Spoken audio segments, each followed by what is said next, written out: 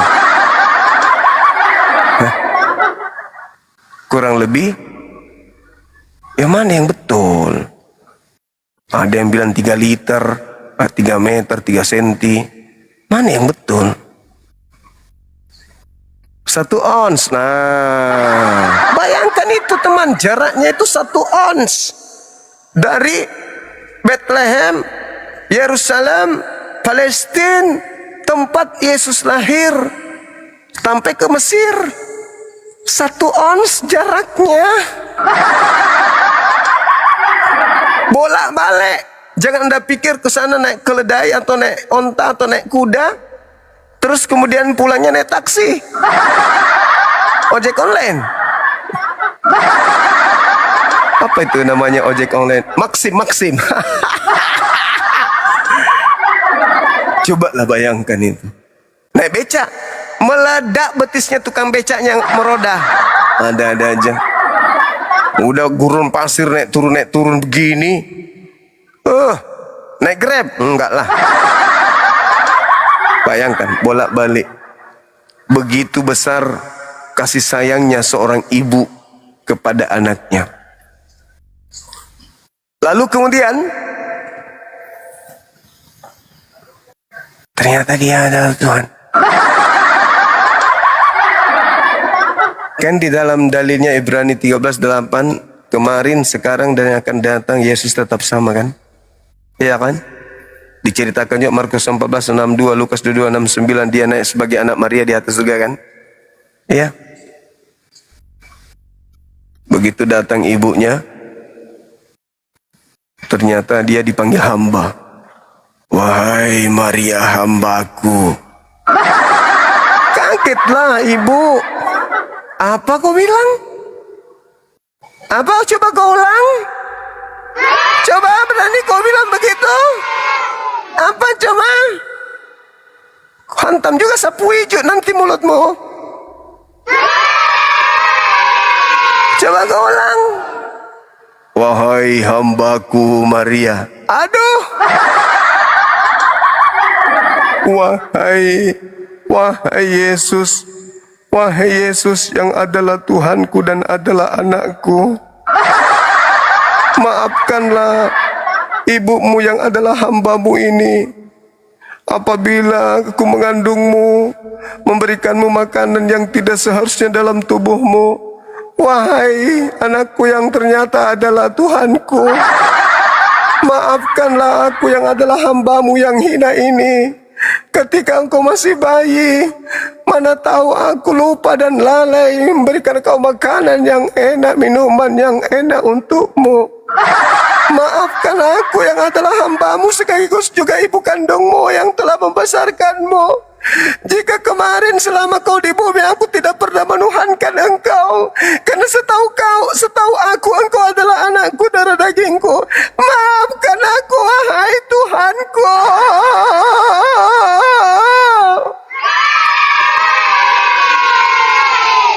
Pecah saraf otak, gendang telinga pecah. Al-Quran mengatakan langit hampir saja hancur oleh karena pernyataan-pernyataan mereka yang irasional.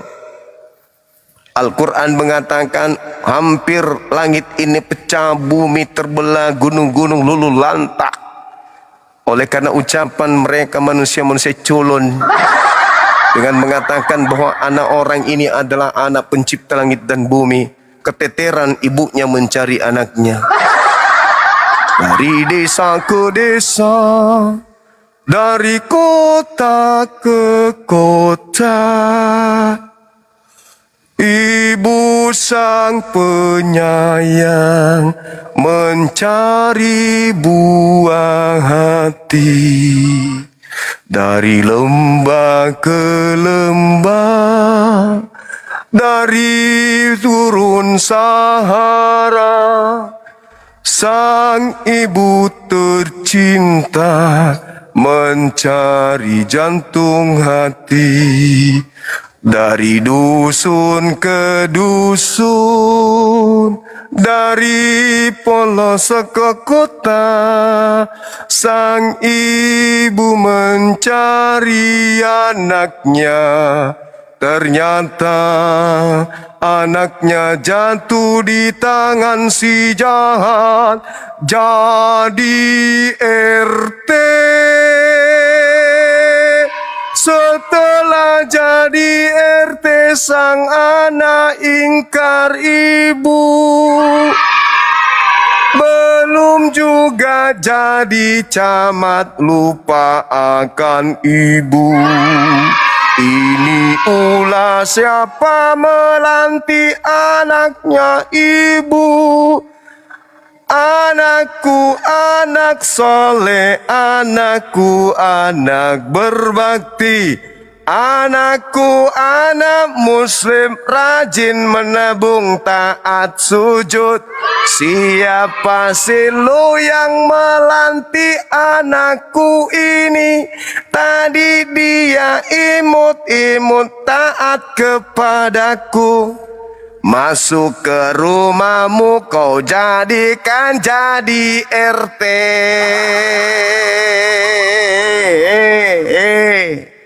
Dulu saat aku bersama anakku, tak pernah melamar jadi RT, apalagi jadi lurah. Mimpi jadi camat, jadi bupati, jadi gubernur, jadi presiden, jadi raja di atas raja. Kamu datang dengan asing, langkah tak terarah, melantik anakku.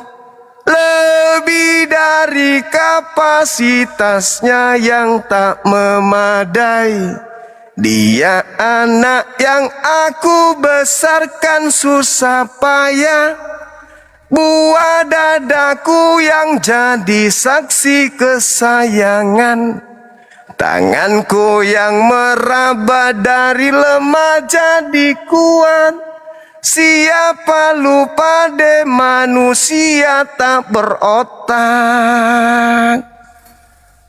Anakku daftar jadi kepala sekolah pun tak pernah.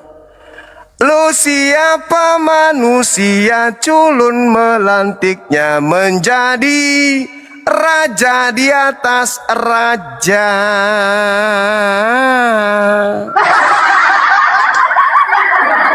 Otak, otak, hei otak, bangunlah otak. Karena fungsimu adalah untuk berpikir. Otak, otak, bangunlah otak. Jangan kau tertidur sebelum gelap malam. Tak, otak, berfungsilah otak. Lihatlah di toko-toko tak ada jualan otak. Otak, otak, otak, jangan sampai otak udang.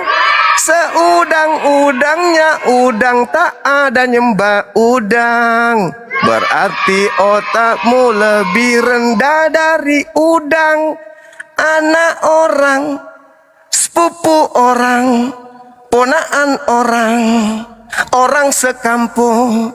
Jadikan orang, lu jadikan Tuhan.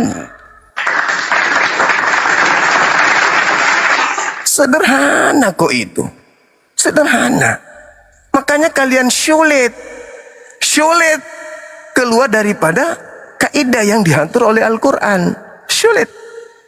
Ulaika hum, kata Al-Quran,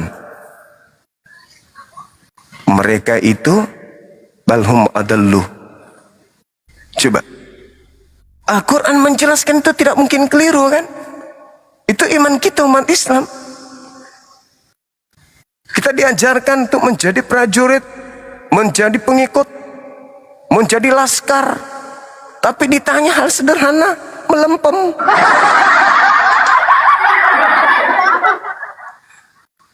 Yerusalem ke Mesir 750 km. Alamak.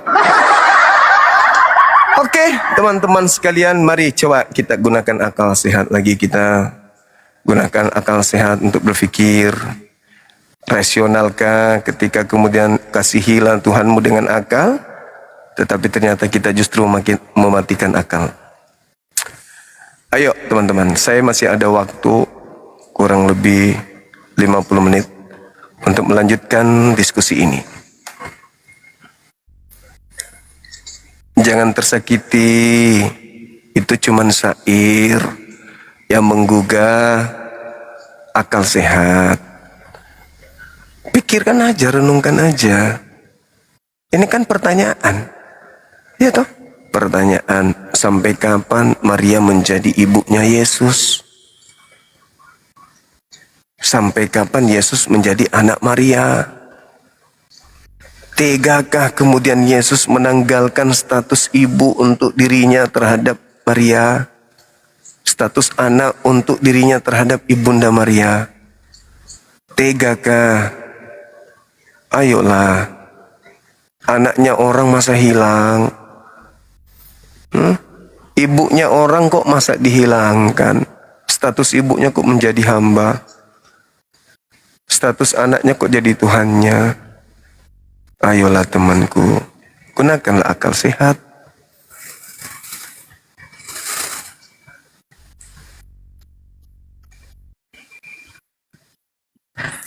Halo, semangat sore, Saudara Aldos. Blessing tandilinti mingkondong diobela na keng kepolok na asubolong. Apa kabar? Baik, Ya, buka kameranya saudara, kita diskusi. iya Bang Juma. Ya, silakan. Sampai kapan Maria ini kehilangan anak yang tadinya disayangi? Apakah dia akan kembali ke dalam pangkuan sang ibu, atau selama-lamanya dia tidak akan kembali lagi? Silakan.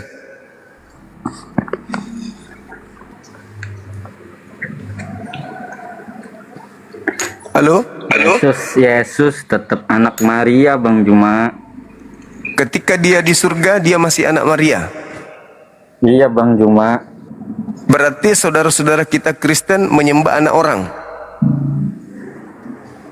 Enggak begitu.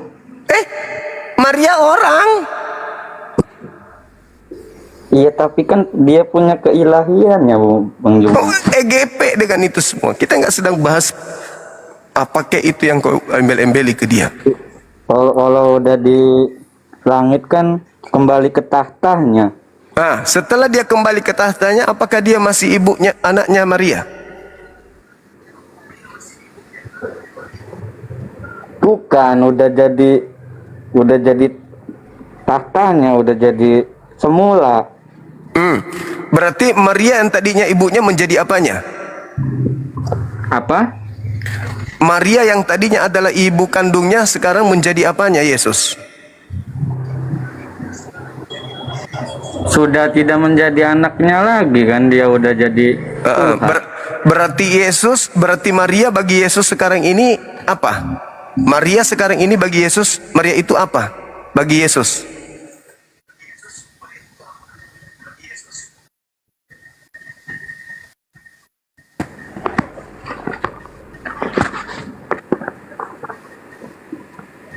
Hei! sebagai bundanya.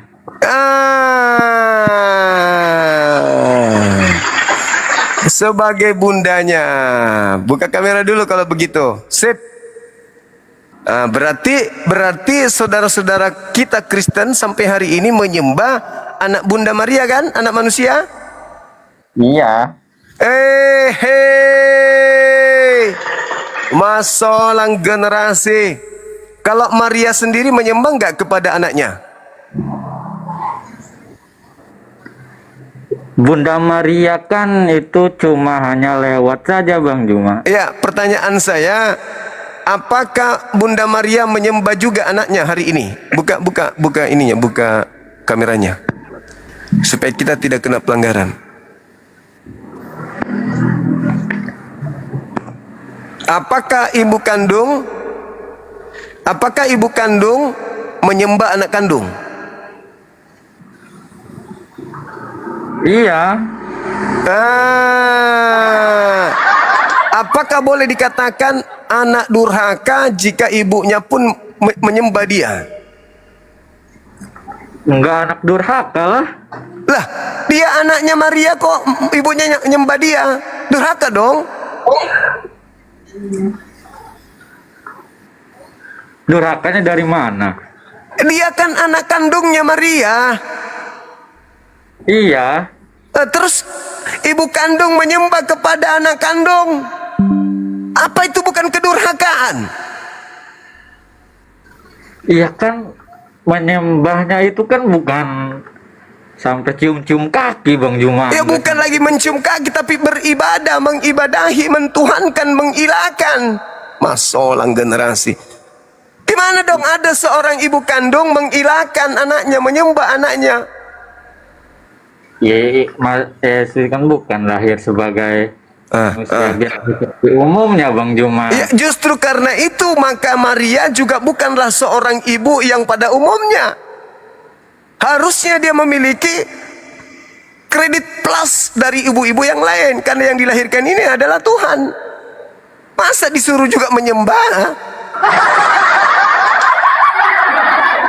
Berarti ente menyembah anak durhaka.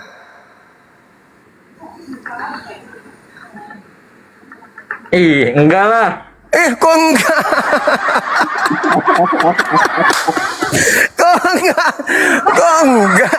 Gimana sih lo? Ibu melahirkan Tuhan lo seorang diri, susah payah membesarkan, mengasingkan diri dari musuh. Masa begitu jadi Tuhan, ibu yang bersusah payah mengandung dan melahirkan ini justru menyembah kepada anaknya sendiri?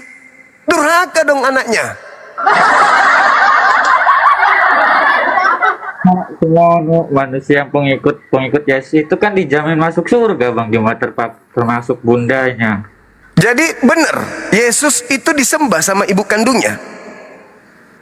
Iya. Berarti Yesus ini termasuk anak durhaka atau bukan?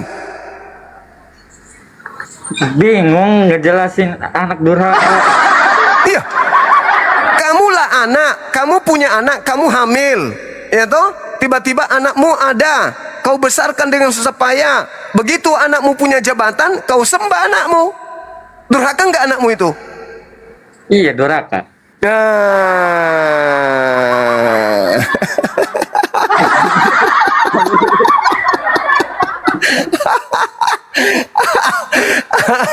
Allahu Akbar. Berarti selama ini kalian menyembah anak durhaka.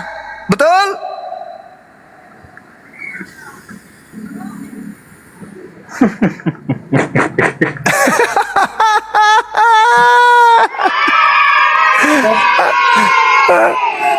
Bang Juma sama Nabi Isa juga. Ya, Nabi Isa tidak pernah disembah sama ibunya. Berbeda dengan Yesus, ternyata disembah sama ibunya. Tapi di Al-Quran kan ada yang nyembah Nabi Isa itu dia. Ya itulah kalianlah itu yang dikatakan. Kalian apakah engkau wahai Nabi Isa yang mengajarkan mereka menuhankan dirimu? Bukan katanya. Dia sendiri yang mau. Masakan aku disembah berarti ibuku juga menyembah aku dong. Kalau ibuku juga menyembah aku berarti aku anak durhaka dong. Dan kalau itu terjadi berarti mereka orang-orang ini menyembah anak durhaka, bukan menyembah Tuhan.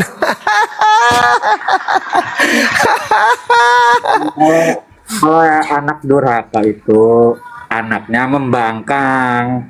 Itu anak durhaka Bang Yuma. Oh ya, jadi maunya begini, Ibu, aku menyayangimu Ibu, silakan sembah aku Ibu. Ayo Ibu sembah aku, sujudlah, beribadah kepada aku, berdoalah kepada aku Ibu. Ibadahilah akulah Tuhanmu Ibu. Akulah yang memenuhi segala-galanya untukmu Ibu. Ayo sembah aku. Begitu. Pada dasarnya Bunda Maria itu hanya perantara. Setelah udah melahirkan, walaupun tanpa Bunda Maria juga, dari bayi juga dia udah bisa apa-apa. Maksudnya dia anak tentara.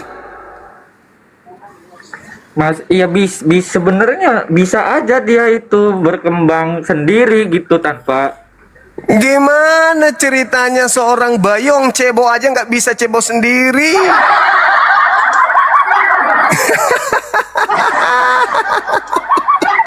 Aduh, bagaimana cerita? Cuman kan ya harus pada itu kan dia datang kan sebagai manusia, jadi harus ya pada umumnya manusia gitu. Pada umumnya manusia melahirkan manusia, dan pada umumnya manusia tidak ada manusia menyembah anaknya sendiri, betul?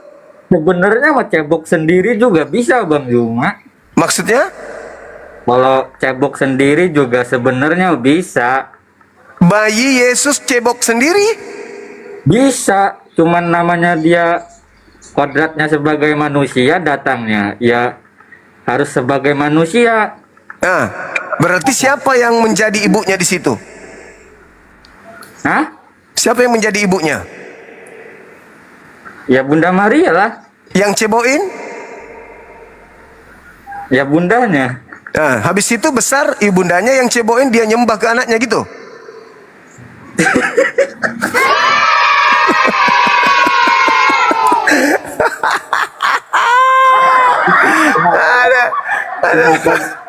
Bisa punya pertanyaan seperti itu.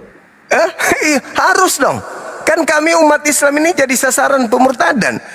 Beritakanlah Bible kepada seluruh makhluk, jadikanlah seluruh makhluk bangsa menjadi Kristen. Matius 28:19. Sebelum kami menjadi Kristen, ya kami harus bertanya dulu dong.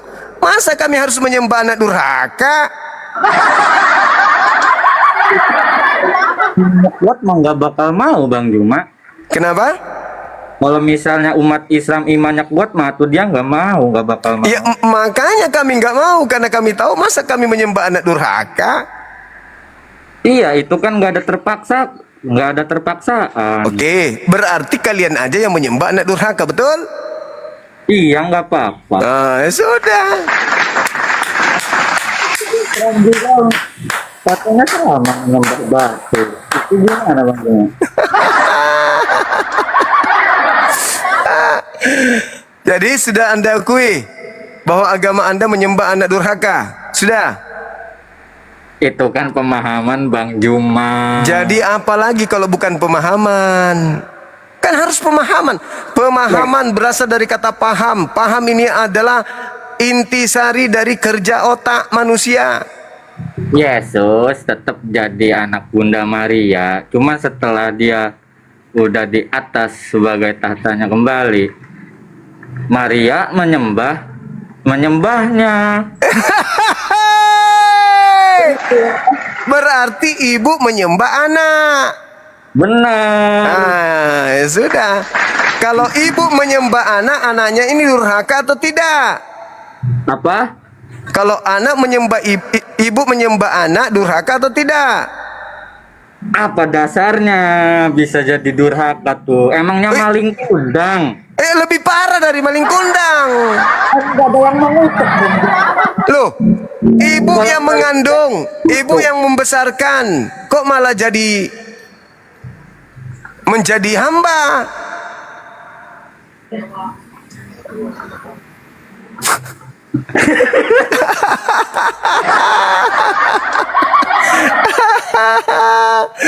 Aduh, saudara masih ke gereja, Lusius masih ke gereja?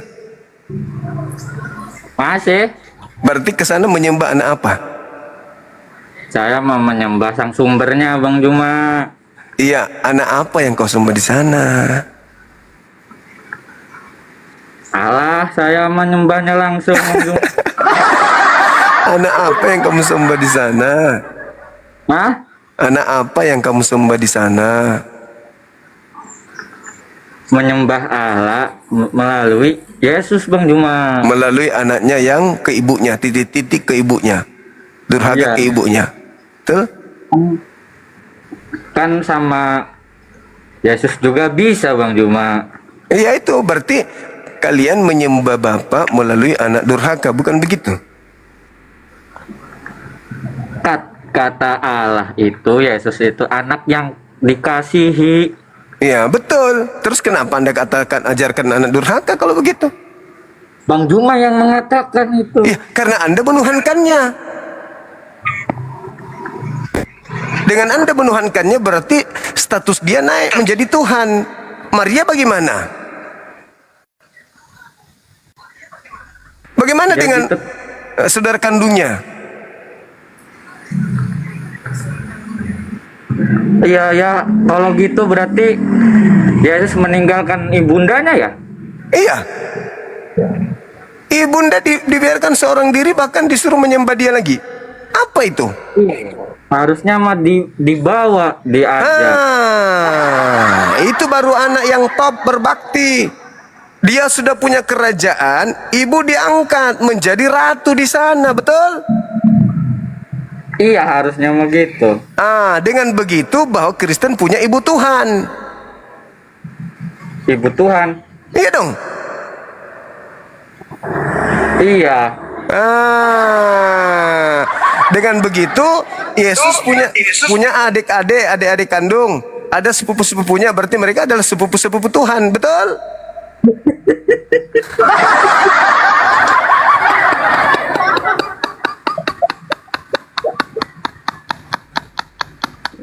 Aduh, kacau Bang Juma ini, kacau. Betul nggak? Sepupu-sepupu Tuhan, Anda berbaris sebelah sini, ampaunya lebih besar karena kalian sepupunya Tuhan, betul? Kan anak-anak Tuhan tidak menyembah lagi, tapi mereka adalah pewaris Tuhan. Lalu bagaimana dengan sepupu-sepupu Tuhan? Ayo. Kalau anak-anak Tuhan kan itu kan adanya di kekatolikan Bang Juma. Terus sepupu-sepupu Tuhan gimana? Opung-opung Tuhan.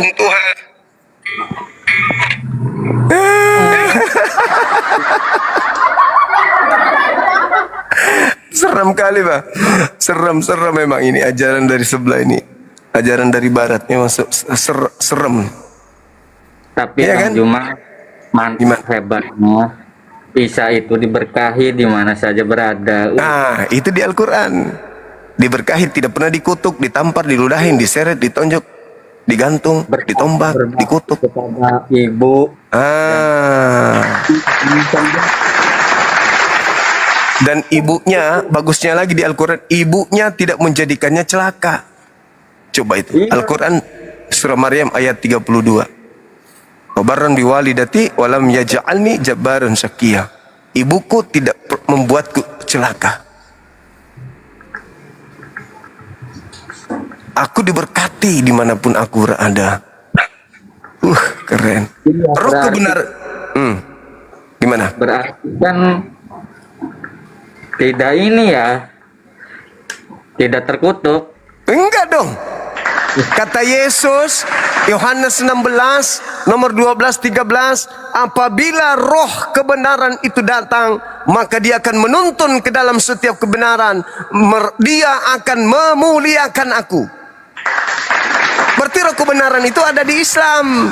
Karena di Islam lah Nabi itu dimuliakan, Yesus dimuliakan, manusia yang lahir tanpa ayah itu dimuliakan di Islam. Kalau di kamu, jangankan dia dimuliakan, dia dikutuk, bahkan menjadi anak durhaka.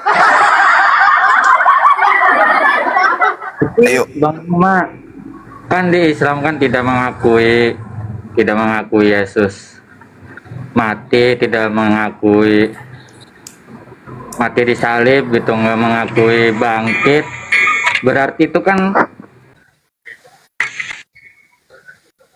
gimana? Gimana? Kan di Islam kan tidak mengakui Yesus mati disalib, bangkit. Itu kan antikristus. Antikristus? Iya.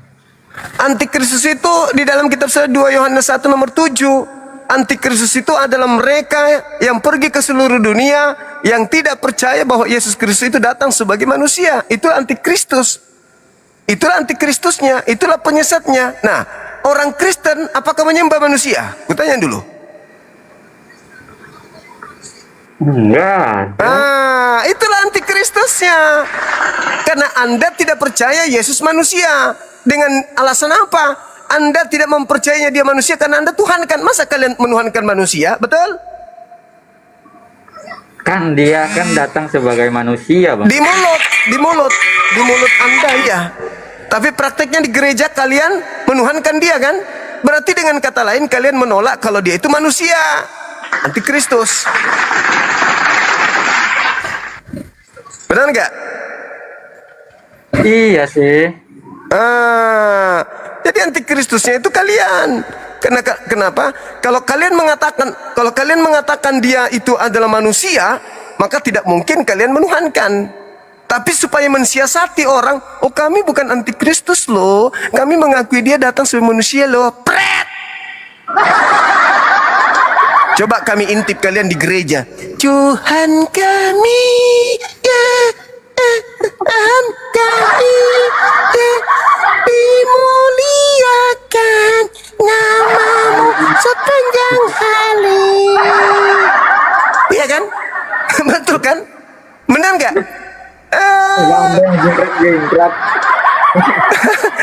Di gereja dimuliakanlah namamu Tuhan Yesusku. Di depan kami, oh dia manusia loh, dia manusia loh, dia manusia loh. Intip nanti di hari Minggu.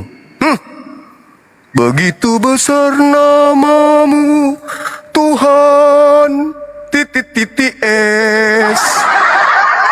Begitu mulia dirimu Tuhan S.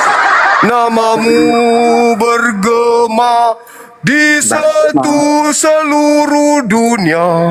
Semua tunduk di bawah nama Tuhan S.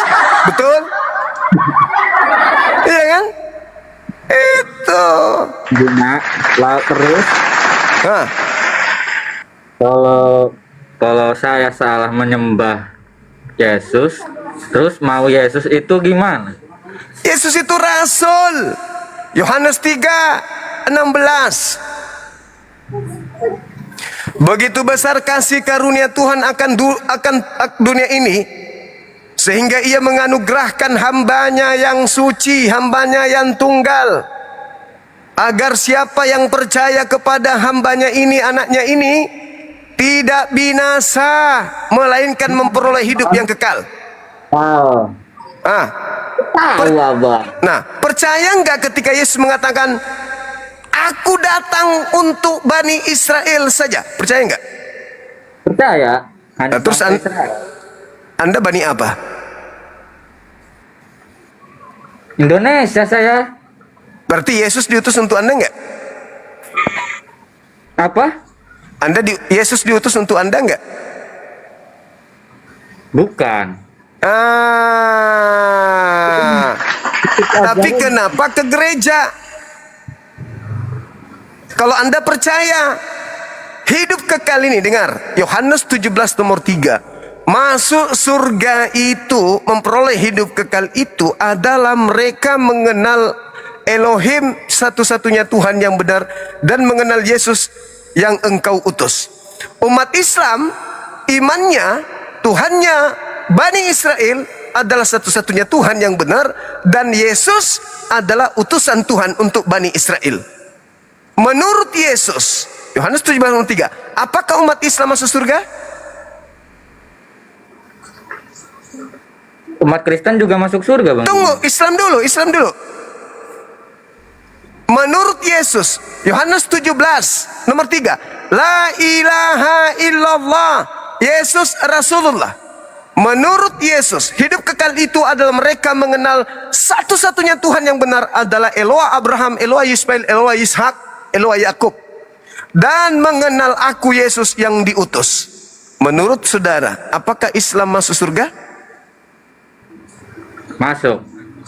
Alhamdulillah. Karena percaya kepada Yesus, dia adalah Mesias untuk kaumnya Bani Israel. Nah sekarang Kristen. Kristen. Sama juga. Yesus Tuhan atau bukan? Manusia dan Tuhan. Bagaimana bisa masuk surga? Mengenal Yesus sebagai manusia. Jangan kau kenali dia sebagai yang lain, baru bisa masuk surga. Kalau sabar, kalau Yesus mengatakan satu-satunya itu ada berapa? Satu lah. Kenapa Yesus kau jadikan juga dua? Karena ajarannya begitu Bang Juma. Jadi saya Ajaran siapa? dari kecil aja udah diajarin begitu. Ajaran dari Yesus. Kalau nggak dari Yesusnya nggak tahu. Dapet dari orang tua kan udah kayak gitu. Anda mau masuk surga atau Anda mau masuk neraka? Semua orang juga masuk surga lah. Mau masuk surga itu kalau orang tua ajarkan kita ke neraka ikut? Ya enggak lah Bang Juma. Nah, ya sudah. Kalau Bang Suma ternyata yang mengajarkan Anda ke surga bagaimana? Percaya enggak? Gimana mau percaya? Bang Juma kan belum mengalami. Tapi kan ajarannya Yesus sudah sangat jelas. Hidup kekal itu mengenal Dia, satu-satunya Tuhan yang benar, dan mengenal Yesus sebagai utusan Tuhan. Belum bisa Bang Juma masuk surga karena ajaran Yesus kan belum selesai, masih banyak yang diajarkan. Iya, nanti yang penting kita sudah megang kuncinya dulu. Ente nggak megang kunci, mau kemana ente? Itu kan rumah kita di sana. Kuncinya dipegang dari sekarang, dikantongin, simpan dalam hati, dalam perilaku sehari-hari. Kunci surga itu dipegang. Anda bagaimana mau pegang kunci surga? Kunci surganya mengatakan hidup kekal itu mereka mengenal engkau satu-satunya Tuhan yang benar dan mengenal Yesus Kristus yang kau utus. Anda tidak pegang kunci itu. Buktinya Anda masih ke gereja menuhankan Yesus. Berarti dua-duanya, Bapa dan Yesus, dua-duanya Tuhan. Loh, Yesus mengatakan satu-satunya, gimana dong? Karena Anda menganggap tadi dua-duanya Tuhan, makanya Anda kelabakan. Berarti Yesus anak durhaka. Karena ibunya sudah pasti menuhankan juga kalau dia Tuhan. Kalau ibunya tidak menuhankannya, berarti ibunya masuk neraka. Kalau ibunya menuhankan, berarti Yesus anak durhaka. Maka yang benar adalah Yesus hanya Nabi, Yesus hanya Rasul, Yesus hanya Mesias, bukan Tuhan. Titik. Baru bisa masuk surga. Bahwa pada saat hari ini Bang Juma saya mengatakan bahwa Yesus itu hanya putusan, tapi saya masih Kristen, apakah masuk surga? Tidak bisa masuk surga. Mas, saya sudah mengakui utusan. Faktanya hari Minggu masih pergi gereja. Saya berhenti. Ya sudah, berhenti. Tapi saya Kalau sudah berhenti, baca Yohanes 1 nomor 19 sampai nomor 21. Baca itu. Musik. Musik, jangan dinyalakan musik. Baca Yohanes 1 nomor 19, nomor 20, 21. Baca itu kalau mau masuk surga. 21. Itu musik kenapa? Ada musiknya. Suruh diam dulu itu, jangan dulu nyanyi. Suruh diam dulu itu. Suruh diam, lempar batu. Diam bilang. Bang Suma lagi berkhotbah, suruh diam. Nah, baca Yohanes 1 Nomor 19 sampai 21. Oh, masih ada dandutnya. Udahlah, itu aja. Anggaplah itu sebagai bekalmu malam ini. Pelajari Yohanes 1 nomor 19 sampai 21. Ternyata orang Yahudi masih menunggu satu nabi yang akan datang. Pada abad pertama, mereka menunggu seorang nabi. Ada 3 yang ditunggu oleh imam-imam kepala, oleh imam-imam dan juga suku Lewi saat itu. Baca Yohanes 1. Yang pertama adalah Elia, yang adalah Yohanes Pembaptis. Yang kedua adalah Mesias, yang adalah Yesus. Yang ketiga adalah nabi yang akan datang. Nabi yang akan datang ini datangnya di abad ke-7. Renungkan, pikirkan. Baca Kisah Para Rasul 3 nomor 22 21. Bukankah di dalam kitab Taurat sudah dikatakan bahwa Tuhan akan mengutus seorang nabi yang sama seperti Nabi Musa, dan akan terjadi, dan pasti terjadi, dan tentu terjadi, bahwa siapapun yang tidak mendengarkan nabi itu akan dibasmi, dilenyapkan dari bangsa kita. Berarti ada nabi yang datang setelah Yesus, fungsinya membasmi kebatilan. Berarti ada nabi yang akan datang, yang ditunggu untuk mengejarkan segala kebenaran. Siapakah dia? Baginda Rasulullah Muhammad SAW. Kalau Anda sudah masuk Islam, Anda mendudukkan Tuhan yang disembah oleh Yesus satu-satunya Tuhan. Anda mendudukkan Yesus sebagai Rasul Tuhan, dan Anda mendudukkan baginda Rasulullah Muhammad SAW sebagai pelanjut estafet pengajaran Yesus kepada Bani Israel. Anda selamat. Anda tidak meninggalkan Yesus. Anda malah semakin mencintai dia. Karena di dalam Al-Quran, Nabi Isa yang kalian sebut Yesus tidak pernah sedikit pun dihinakan. Beliau dimuliakan, dimuliakan, dimuliakan, dimuliakan, dimuliakan. Dengan masuk Islam, Anda membuktikan bahwa Anda adalah pengikut Yesus yang setia. Sampai sini paham? Daripada kau di situ menyembah anak durhaka. Kalau kau masih di situ, kau menyembah anak durhaka. Akankah kau masuk dalam surga kalau kau menyembah anak durhaka? Boro-boro masuk surga, masuk akal aja tidak. Oke, saya kira begitu. Saya sudah mau ibadah. Terima kasih adikku yang kusayang, yang ganteng, cakep, manis. Ternyata Aloysius ini orangnya baik hati. Naik lagi nanti ya, kita diskusi lagi. Bertanyalah tentang Islam sepuasmu. Ya, tapi jangan menghujat, jangan menista, jangan menghina. Bertanya, kita edukasi. Apapun itu boleh Anda tanyakan tentang Islam. Insya Allah kami bantu untuk paham. Oke? Oke, terima kasih banyak ya. Kau masih muda, masih ada kesempatan untuk belajar sebelum berkarat otaknya gara-gara Pak Bom-Bom. Jangan ikuti khotbahnya Pak Bom-Bom. Anda ikuti khotbahnya Pak Bom-Bom, nanti Anda mencretnya itu tepung terigu dengan batu tawas. Kalau ikuti dia kan, dia cuma mengajarkan kebodohan. Cukup ya? Oke, makasih Saudara Aloysius Blasing Tandilenti Mingkondong Diobela Polokna Keke Asu Bolong. Mudah-mudahan apa yang saya sampaikan bisa menjadi asbab musabab Anda mendapatkan hidayah, hati Anda kemudian diijamah oleh Allah, cahaya ilahi ada pada diri Anda, hidayah kemudian datang nembus kemudian kepada hatimu yang selama ini kelam karena diajarkan oleh orang tua Anda dengan ajaran yang tidak sesuai dengan ajaran yang seharusnya. Baik teman-teman sekalian, saya kira kita cukup sampai di sini. Terima kasih banyak atas waktunya, atensinya, perhatiannya kepada kita yang ada di sini, sehingga kita tidak termasuk orang-orang yang menyembah anak durhaka, di mana dia adalah anak yang dibesarkan susah payah, tetapi kemudian ternyata ibunya harus menanggung resiko menjadi penyembah anak kandungnya sendiri. Sebentar malam, apakah kita masih membahas tema ini?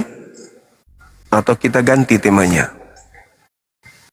Silakan typing di YouTube. Kita membahas tema ini atau kita rubah, kita ganti. Lanjut. Oh, lanjut ini aja. Boleh, boleh. Boleh masih, oke. Oke. Baik. Baik, kalau begitu. Saya ikut suara terbanyak.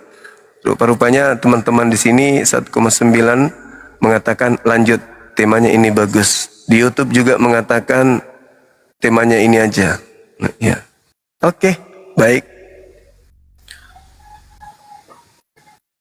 Oke, sahabat-sahabat sekalian, terima kasih banyak sekali lagi dan mohon maaf jika ada kata-kata yang kurang berkenan. Saya mohon supaya seluruh yang ada di sini 1,7, 1,9 agar memfollow akun saya Bang Suma 01. Di follow dong biar tiap hari pergerakannya, pengikutnya banyak. Semakin banyak yang mengikuti, semakin banyak yang memposting ulang, maka semakin banyak orang yang menyimak, menyaksikan materi apa yang kita sajikan. Jadi kita jangan selamat sendiri, teman-teman kita yang lain juga butuh diselamatkan. Di follow ya, di follow akunnya, kemudian nanti ketika kita live itu di share, diperbanyak, kemudian posting ulangnya supaya orang-orang yang di luar sana yang lagi galau mencari mana yang benar, agama mana yang benar, kita bisa, ajaran kita bisa sampai, mereka bisa paham, mereka bisa mendengarkan. Jadi kita memiliki amal jariah. Oleh karena kita, maka orang-orang itu menyaksikan apa yang ini, teman-teman. Sorry. Apa yang menjadi sajian kita sepanjang kita diskusi. Jadi di follow akun kita supaya semakin meluas dakwah kita, semakin banyak orang yang menyimak, semakin banyak orang yang menyaksikan. Itu berarti dari berkat upaya kita semakin banyak orang yang mendapatkan hidayah. Begitu teman-teman sekalian. Oke, kita tutup ya. Terima kasih banyak, sebentar malam kita ketemu lagi. Oh ya, terakhir terkait dengan lomba mu'alaf, itu kotanya masih belum cukup. Jadi teman-teman kalau ada tetangga yang mu'alaf, tolong disampaikan bahwa ada perlombaan. Ini mu'alaf kita masih pada malu-malu nih. Padahal lumayan cukup besar hadiahnya. Sahabat Cindy, barakallah. Total hadiah itu 20 jutaan. Juara 1 3 juta, juara 2 sekian, juara 3 sampai harapan 3. Berarti ada 6 yang akan mendapatkan hadiah. Dan lumayan besar. Upayakan mendaftar segera mu'alaf kita ini supaya bisa ikut lomba. Ya, kalau sudah tercapai kuotanya 12 mu'alaf, kita akan mulai. Ada beberapa yang sudah daftar tapi tidak ada ijazahnya kayaknya, ijazah mu'alafnya, sertifikatnya maksudku. Baik sahabat-sahabat sekalian, karena di tempat saya sudah hampir buka, kita tutup. Sebentar malam kita jumpa lagi. Subhanakallahumma bihamdi, asyhadu an la ilaha illa anta, astaghfiruka wa atubu ilaih. Salam tauhid, salam satu Tuhan. Jayalah Islam kita, jayalah Indonesia kita. Assalamualaikum warahmatullahi wabarakatuh. Allahu Akbar, Allahu Akbar, Allahu Akbar. Walillahi hamd.